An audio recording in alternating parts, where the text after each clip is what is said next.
Pronto, voltamos, Leandro. Vamos aguardar aí o pessoal retornar para a gente iniciar.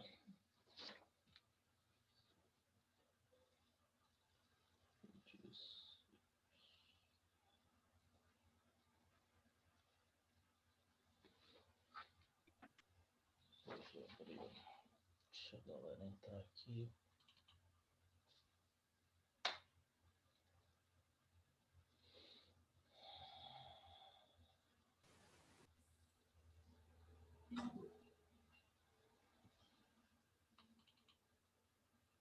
Dá um minutinho para o pessoal entrar para a gente começar.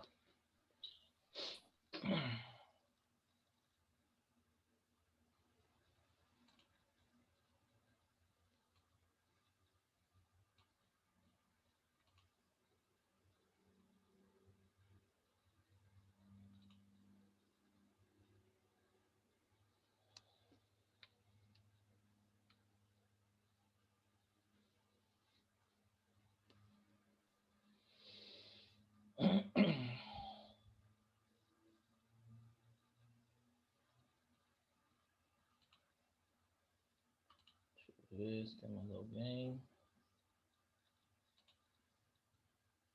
Pronto, conforme forem chegando aí, a gente vai admitindo e a gente continua. Bom, dilatação volumétrica dos sólidos, tá? Porque nós ainda estamos, dilatação volumétrica de líquidos, de sólidos a gente acabou de ver, tá? Então nós vimos a dilatação linear, a dilatação superficial e a dilatação volumétrica de corpos sólidos, tá? Agora nós iremos falar de dilatação de líquidos. Eu já havia dito para vocês rapidamente que o líquido e o gás eles não possuem forma definida. Isso quer dizer o quê? Isso quer dizer que nós não podemos espalhar, por exemplo, 1 litro de água em cima de uma mesa e medir a dilatação linear, ou medir a área da placa da mesa e calcular a dilatação superficial dessa determinada quantidade de água, tá? A mesma coisa ocorre com os gases. Então, não tem como você liberar um gás no ambiente aqui, nesse quarto, por exemplo, e medir o comprimento linear ou a área que esse gás está ocupando. Por quê? Porque as moléculas do líquido, dos gases, elas fluem com facilidade. Então, o que é fluir? É escoar, espalhar, tá? Por isso vem o termo fluido.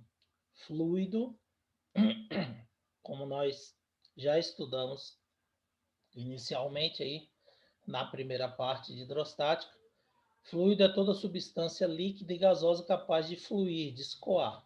Então, os líquidos e os gases têm essa capacidade de fluir, de escoar, e por isso nós não podemos determinar a dilatação nem linear nem superficial do líquido.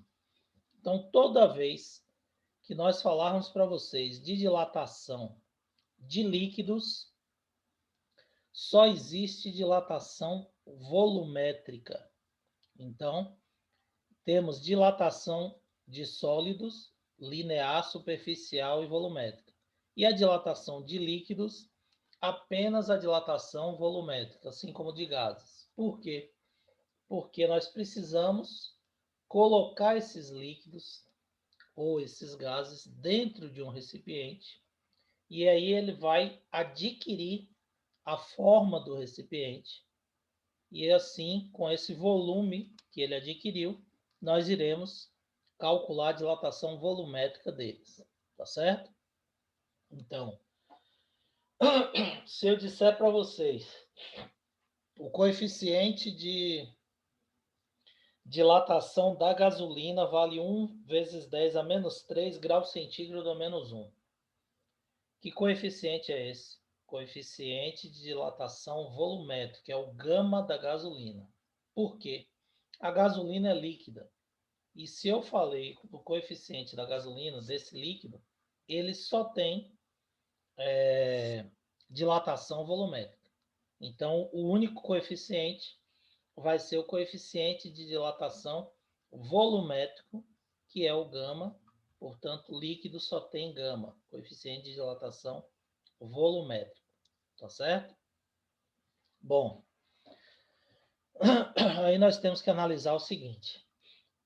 Existe no líquido uma dilatação aparente. O que é isso? É o que visualmente, o que aparentemente a gente vê, a gente percebe dilatar. Por quê? Porque quando a gente coloca um líquido dentro do recipiente, para ele tomar a forma do recipiente, nós iremos, para medir a dilatação do líquido, a gente vai fazer o quê? A gente vai aquecer esse líquido.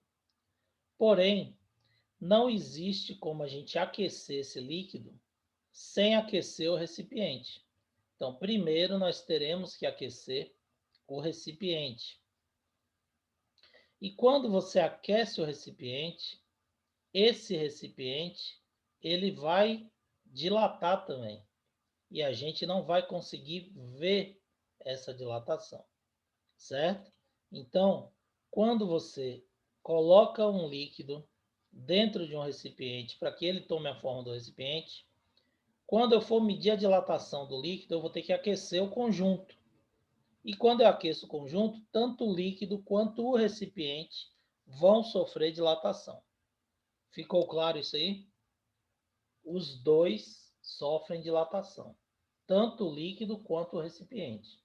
E essa dilatação do recipiente eu não posso desprezar. Por quê? Porque existe uma dilatação que é aparente, que é o que você vê, e essa dilatação que você vê não é a dilatação real, justamente por causa dessa dilatação do recipiente. Estão conseguindo entender o que eu estou falando, gente? Sim. Olha só, existem dilatações, coeficientes de dilatação de alguns, aqui, estou mostrando aqui só alguns exemplos, tá? Então você tem chumbo, zinco, vidro, tungstênio, éter, gasolina, glicerina, mercúrio. Então você tem exemplos aqui de coeficiente de dilatação desses materiais. O líquido já é o volumétrico. Então isso daqui já é o coeficiente de dilatação volumétrica. Aqui são substâncias sólidas. Então, se ele falar coeficiente de dilatação e passar, aqui subentende-se que é o de dilatação linear, tá certo? Então, chumbo, 8,1 vezes 10 a menos 5 é o linear. Zinco, 7,8 vezes 10 a menos 5, coeficiente de dilatação linear. Vidro, 0,9 vezes 10 a menos 5. Tungstênio, 1,3. São coeficientes de dilatação linear. Ah, professor, ele não falou aqui. Exatamente. Se ele não falou, significa que é o coeficiente de dilatação linear, porque o material ele é originalmente sólido. Agora, quando o material é líquido, originalmente líquido, então no seu estado original é líquido, se ele disser coeficiente de dilatação, isso aqui já é o volumétrico. Então, éter, 1,6 vezes 10 a menos 3 é o coeficiente de dilatação volumétrica do éter. Gasolina, glicerina, mercúrio, a mesma coisa. Então, aqui é gama e aqui é o alfa, tá certo? Só para explicar o que eu tinha falado antes. Agora, voltando à dilatação aparente dos líquidos. Quando você aquece o conjunto, o líquido dilata. Porém, o mesmo irá acontecer com o recipiente. Então, o recipiente ele vai dilatar do mesmo jeito Claro que em proporções menores, mas ele irá dilatar, tá bom? E você não pode desprezar essa dilatação. Então, você tem que considerar essa dilatação para não realizar uma medida errada dessa dilatação do líquido. Então, por exemplo, aqui você tem um recipiente, não sei se está dando para vocês enxergarem no slide, mas ele estava ocupando aqui 9 decímetros cúbicos, né? E aí você tinha uma temperatura inicial, passou para uma temperatura final, aumentou a temperatura, você observou que subiu para 10, ó, 10 decímetros cúbicos. Então você tinha 9, aqueceu, subiu para 10. O que a maioria das pessoas fazem? Elas verificam isso aqui e dizem que o líquido dilatou 1 decímetro cúbico, certo? Essa avaliação está correta? Foi 1 decímetro cúbico que dilatou o líquido? Não. Por que não, professor? Porque ele teve que compensar a dilatação do recipiente, que não dá para ver aqui. Então, o quanto aparentemente esse líquido dilatou? 1 decímetro cúbico, certo? Mas essa dilatação é o que você vê, o que aparentemente aconteceu. Por isso, nós chamamos de dilatação aparente. Ela não é a dilatação real do líquido. Por que não é a dilatação real? Porque existe a dilatação do recipiente que você não está calculando aqui quando você fala que foi de uma apenas aqui a dilatação desse líquido. Estão conseguindo entender o que estou falando? Tranquilo? Tranquilo. Todo mundo entendeu o que é dilatação aparente? Dilatação aparente é o que você vê dilatar, o que você observa aparentemente dilatar do líquido. Tem outro slide aqui para mostrar melhor. Imagine que você tem esse recipiente aqui, ó, essa vasilha, completamente cheia de um líquido. Ela está cheia até a borda, certo? Completamente cheia de líquido. Ela tem um volume inicial qualquer, você tem uma temperatura inicial e está completamente cheia do líquido. Quando você fornece temperatura e aquece esse recipiente, o que vai acontecer? Certo volume desse líquido vai derramar. E aí o que as pessoas faziam? Media, captava esse volume aqui que derramou, media e diziam que esse volume de água aqui, ou de líquido que derramou do recipiente era a dilatação desse líquido. Porém, não é a dilatação real do líquido. É apenas a dilatação aparente, o que você vê dilatar. Por que não é a dilatação real? Porque esse recipiente, ao ser aquecido, ele aumentou de tamanho. E se ele aumentou de tamanho, essa água ela desce da borda, esse líquido, ele vai abaixar um pouquinho. Ele não vai ficar rente à borda, já que o recipiente aumentou. Então ele desce um pouco. E para derramar, ele tem que subir de novo até a borda e passar dela para poder derramar. Então, essa dilatação que a gente vê é a dilatação aparente do líquido. Dilatação aparente a gente vai chamar de ΔVAP, dilatação volumétrica aparente do líquido, que visualmente, aparentemente, a gente observa dilatar. Porém, não é a dilatação real. Qual vai ser a dilatação real desse líquido?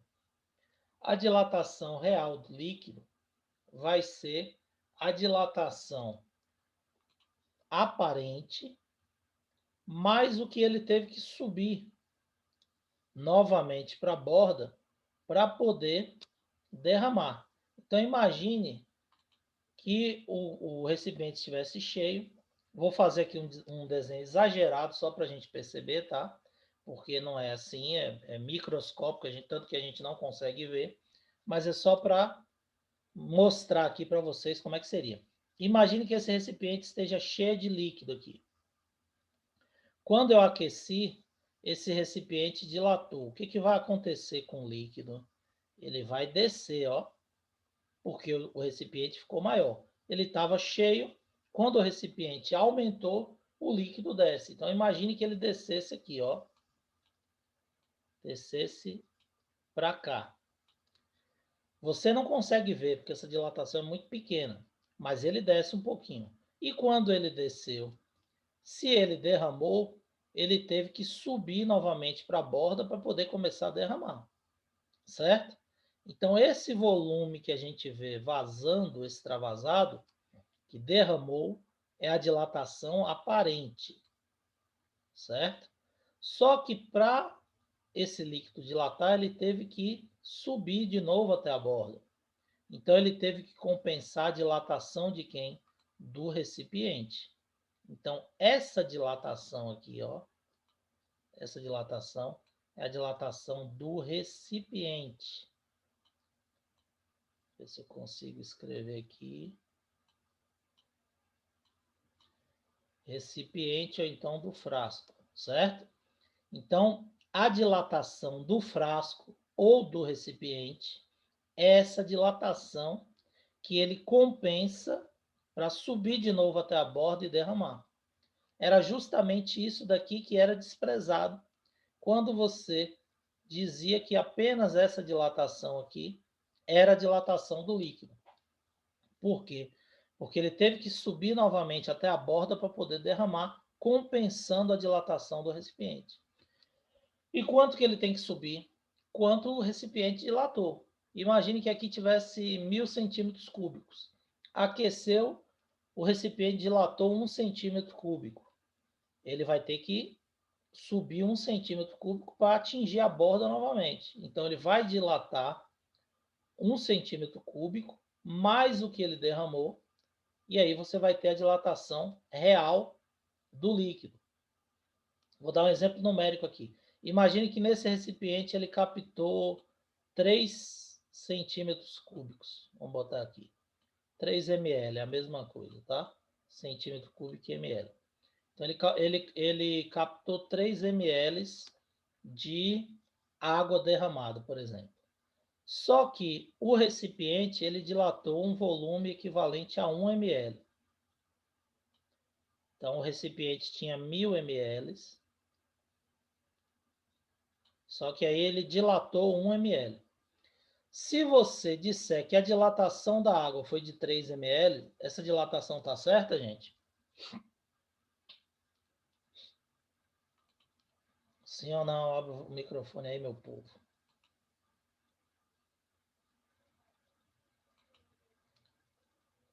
Bora, segundo ano. Sim. Se eu disser que a dilatação foi de 3 ml, ela está certa? Não. Por que não? Porque 3 ml foi a dilatação aparente do líquido, o que você viu derramar. Mas para ele derramar, ele teve que subir 1 ml que o recipiente dilatou, para ele voltar para a borda e poder derramar. Então, a dilatação do líquido aqui, a dilatação real do líquido, foi de 3 mais 1, 4 ml. Então, 4 ml é a dilatação real desse líquido. 3 ml é apenas a dilatação aparente, o que você vê derramar. Mas ele teve que compensar 1 ml da dilatação do recipiente para subir novamente para a borda e poder derramar. Conseguiram entender isso? Sim ou não? Dê um retorno. Isso quer dizer o quê? Quem é a dilatação real do líquido, gente? A dilatação real do líquido é a dilatação aparente mais a dilatação do recipiente ou do frasco. Então, dilatação do líquido vai ser a dilatação do recipiente mais a dilatação aparente. Só assim eu vou conseguir determinar a dilatação do líquido, certo? Então, aqui, ó, dilatação do líquido menos a do recipiente é igual à dilatação aparente. Por quê? Quem é a dilatação do líquido? é a soma da dilatação do recipiente mais a aparente. Como eu fiz ali, 3 ml aparente, mais 1 ml do recipiente, a dilatação real, 4. Quem vai ser a aparente? A aparente vai ser a do líquido menos a do recipiente. Se a do líquido foi 4, 4 menos 1 do recipiente, a aparente foi 3. Ok? 3 ml, no exemplo que eu dei anteriormente. E como ΔV é igual a VO vezes gama vezes ΔT, o volume inicial para eles são iguais, porque o recipiente e o líquido adquirem a mesma forma. A variação de temperatura é a mesma que você vai aquecer o conjunto, então você vai aquecer os dois à mesma temperatura. A única coisa diferente é o coeficiente de dilatação volumétrica.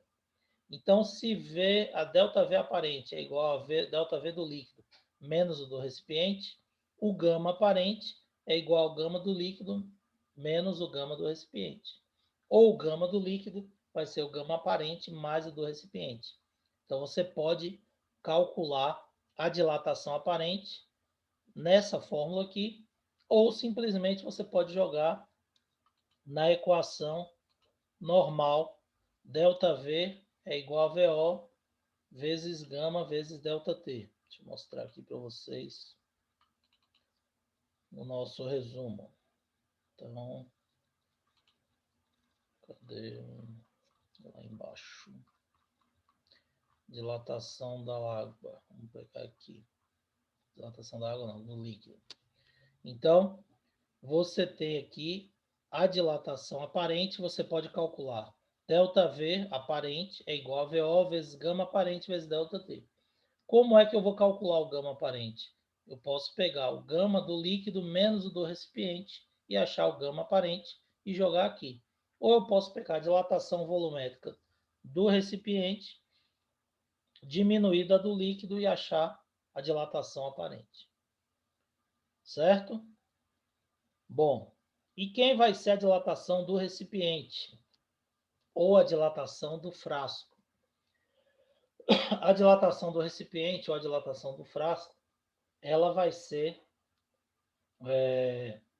determinada pela variação de volume, de temperatura e pelo coeficiente, como a dilatação volumétrica de qualquer outra substância. Então, a dilatação volumétrica do recipiente vai ser o volume inicial vezes o gama do recipiente vezes a variação de temperatura. Aí o que que acontece? Isso daqui é uma substância sólida. Então, o recipiente é um material sólido, tá? Vidro, alumínio, ferro, qualquer coisa sólida que é o recipiente onde você vai colocar o líquido. Então, o que ele normalmente faz? Ele passa o alfa do material que é feito o recipiente e aí pede para você calcular a dilatação real do líquido. Aí você vai calcular a dilatação aparente, vai calcular a dilatação do recipiente e não transforma alfa para gama. Não multiplica por 3 para achar o gama. Aí você vai calcular um valor de dilatação de recipiente errado. E aí a dilatação absoluta, que é a dilatação real do líquido, ela vai ficar errada. Certo? E quem é a dilatação real? A mesma coisa da dilatação volumétrica que nós vimos anteriormente. ΔV é igual a VO vezes gama vezes ΔT. Dilatação real vai ser o volume inicial vezes o gama real vezes ΔT. Certo? Então, existem duas formas de você calcular a dilatação do líquido. Ou você pega a dilatação aparente e soma com a dilatação do recipiente, aí você vai ter a dilatação real. Ou você pega o gama aparente mais o gama do recipiente e acha o gama do líquido, que é o gama real. E aí joga nessa fórmula que nós já tínhamos visto para a dilatação volumétrica. E aí a gente vai calcular essa dilatação volumétrica real do líquido. Estão conseguindo entender o que eu estou falando? Dúvidas, pessoal? Tá tranquilo aí? Tranquilo. Bom, então, como eu havia dito para vocês, Eu tenho um recipiente que está aqui completamente cheio até o ladrão aqui, que é onde ele vai vazar. Aqueci o conjunto. O que a gente vê? Essa quantidade de água que vaza. A gente mede esse líquido extravasado e a gente sabe que essa quantidade de líquido não é a dilatação real, é a dilatação aparente desse líquido, tá? Quem vai ser a dilatação real? Dilatação real vai ser o volume inicial vezes o gama real vezes ΔT. E como eu havia dito para vocês, existem duas formas de você calcular a dilatação real. Ou você joga na fórmula de dilatação volumétrica, ΔV é igual a VO vezes gama vezes ΔT, desde que você coloque o gama real. E quem é esse gama real? É o gama aparente mais o gama do recipiente. Coeficiente de dilatação aparente mais o coeficiente de dilatação do recipiente. Você acha o gama real, substitui na fórmula original e calcula a dilatação real. Ou você pode calcular a dilatação aparente, somar com a dilatação do recipiente e achar a dilatação real. Ah, professor, como é que calcula a dilatação aparente? Como é que calcula do recipiente? Usando as equações aqui. ΔV é igual a VO vezes gama vezes ΔT, usa a dilatação aparente. E do recipiente, ΔV é igual a VO vezes gama do recipiente vezes ΔT. Então, você pode calcular a dilatação aqui, aparente e a do recipiente, somar e achar a dilatação real. Ou você pode pegar o gama aparente mais o gama do recipiente, somar, achar o gama real, substituir na fórmula e achar a dilatação real. Certo? Quando eu vou usar um ou quando eu vou usar outro? Aí depende dos dados da questão. Às vezes ele passa o coeficiente de dilatação aparente, mas da dilatação do recipiente. Então ele fala que o recipiente dilatou, se é aquecido, sei lá, 2 centímetros cúbicos, por exemplo. E aí, como é que você vai calcular? Não tem como você achar o gama do recipiente para jogar aqui. Então, você vai pegar o gama do aparente que ele deu, calcular a dilatação aparente, somar com a dilatação do recipiente e determinar a dilatação real do líquido. Beleza? Conseguiram entender? Na aula de amanhã eu vou trazer exemplos de dilatação de líquidos, tá? A gente tem uma aula amanhã, 10 horas, aí eu vou passar esses exemplos de dilatação de líquidos para vocês. Ok? Bom, isso aqui faz parte do resumo. A gente vai, na sequência, falar da dilatação irregular da água, tá? Mas antes disso aí, a gente vai dar uma paradinha para fazer a nossa chamada. Então, eu gostaria que vocês, conforme nós já falamos, abram as câmeras de vocês na hora de responder a chamada. Já deixa o microfone aí no ponto, que eu vou chamar aqui e vocês vão me respondendo rapidinho para poder fazer a chamada. Ayrton. Ayrton tá aí? Eu vi ele entrando na sala. Presente, cara. Beleza. Ana Clara Sampaio. Presente. Beleza, né? Ana Luísa Barbosa. Ana Luísa Barbosa. Ana Schettini. Presente. Débora. Débora Blanco. Eric. Presente. Beleza. Iane. Presente. Igor. Presente. Beleza. Isaac.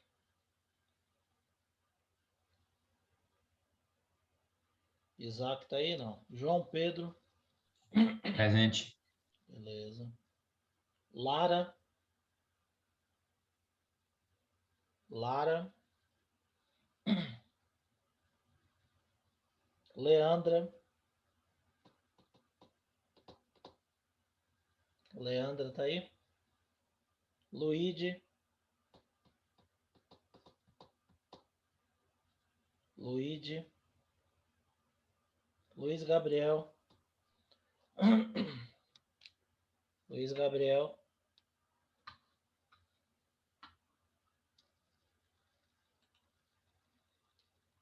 Luiziane.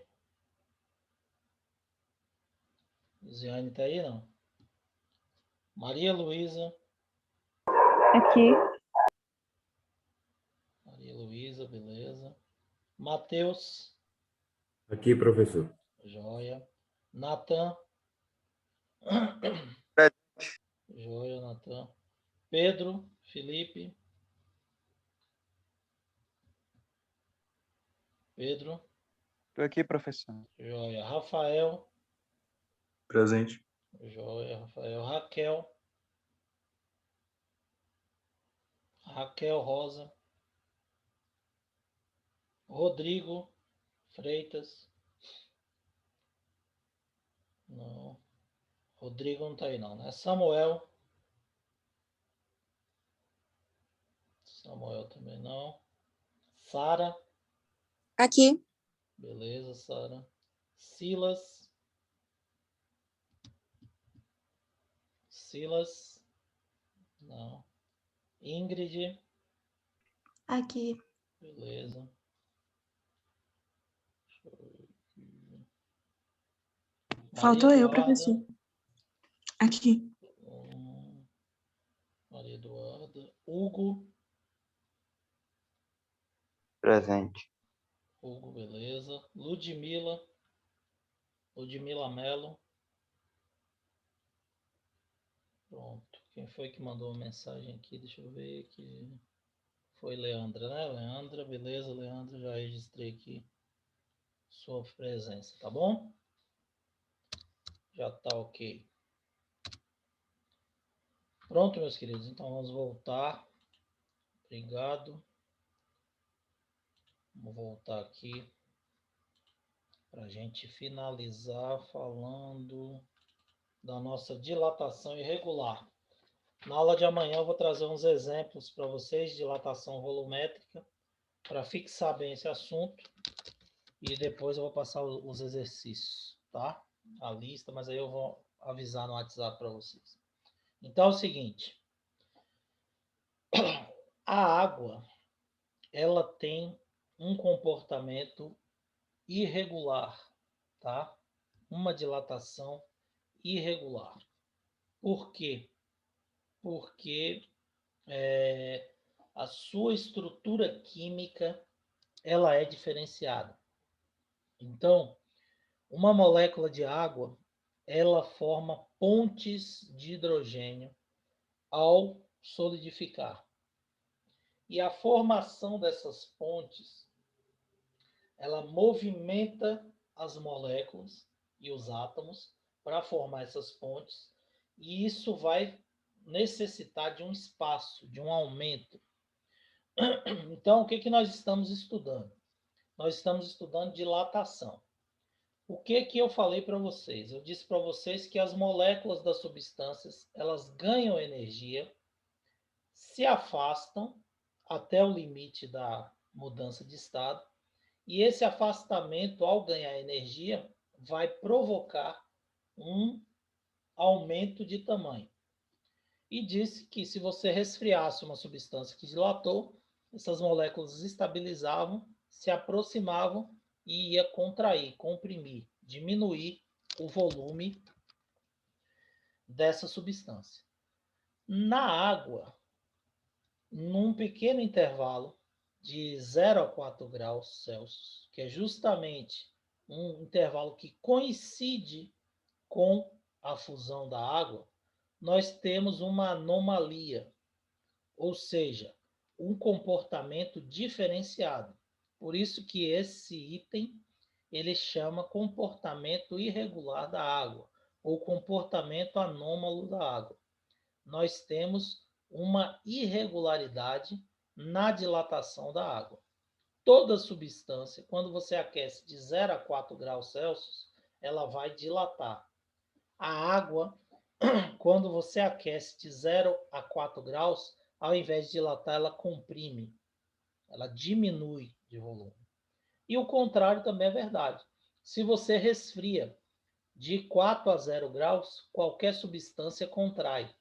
A água não. De 4 até 0 graus ela vai dilatar. E por que a água vai dilatar? Justamente porque ela precisa formar aqueles cristais e aquelas pontes de hidrogênio para poder solidificar.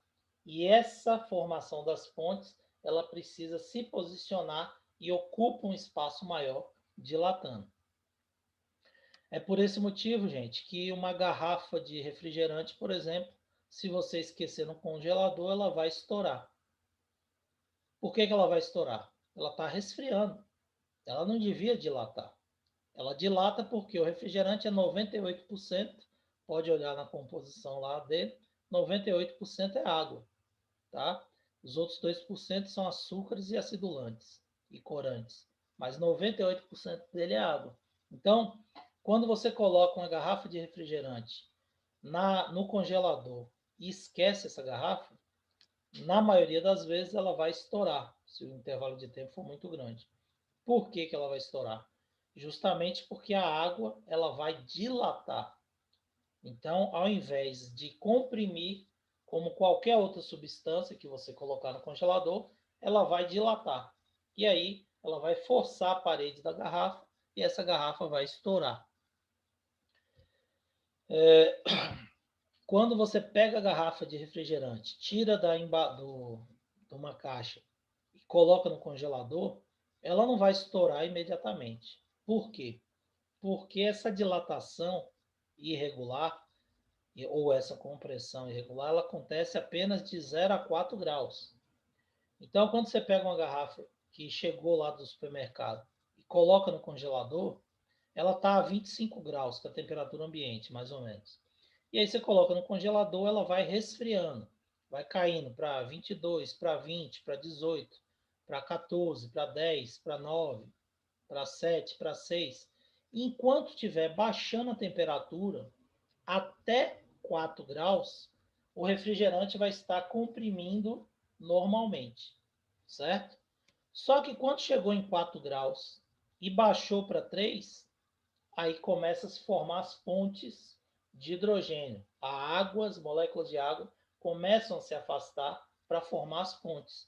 Então, de 4 para 3 ela começa a dilatar, de 3 para 2 ela vai dilatar mais, de 2 para 1 ela dilata. Quando chega de 1 para 0, ela vai solidificar completamente. E para ela solidificar, as pontes já têm que estarem formadas. Então, o espaço entre as moléculas já é o limite máximo. Então, a 0 grau, quando ela vai solidificar, ela vai ocupar um volume muito grande, forçar a garrafa que vai estourar. Conseguiram entender isso? Então, isso só ocorre com a água de 0 a 4 graus, tá ok? É uma dilatação irregular. Então, de 0 a 4, quando eu aqueço qualquer substância, ela dilata. A água, ela vai comprimir. Se eu resfriar qualquer substância de 4 até 0 graus, ela vai comprimir. A água vai dilatar, certo? Quando você coloca uma forma de gelo, uma forminha com água para fazer gelo no congelador da sua geladeira, você enche a forma no nível da água, né? O nível da água na forma.